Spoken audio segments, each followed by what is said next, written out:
Hi everyone! Amazing day sa bawat isa. Yon guys, kumusta po?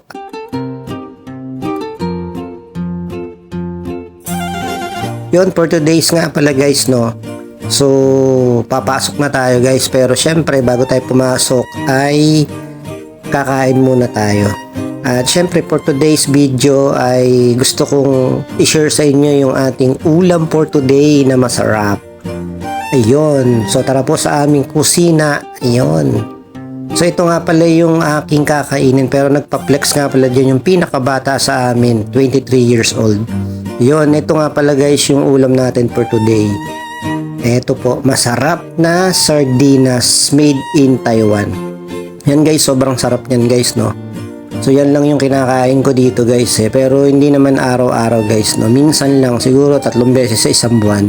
Sobrang sarap niya kasi guys, talagang grabe. Solid yan guys. So yun, kain tayo guys. Yung ulam ko kasi dyan guys, yung ginataang tulingan nung nakaraan. So hindi pa siya nauubos. Ganun kasi dito guys pag nagluto nire-rep lang tapos ulam ka ng iba. Ganun lang guys. Kasi nakakapagluto kami dito sa dorm namin. Ayun. At syempre pag nagluluto ka guys, pag kami nakakasabay ko kumain dito, yan, pwede mo i-share yung ulam mo. Ayun.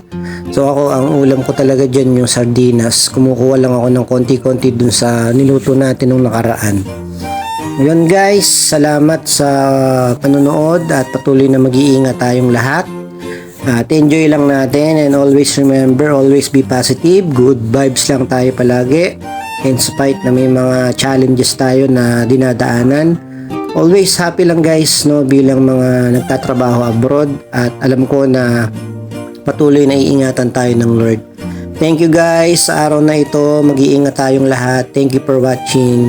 God bless you all. Mabuhay po tayong lahat. Bye bye.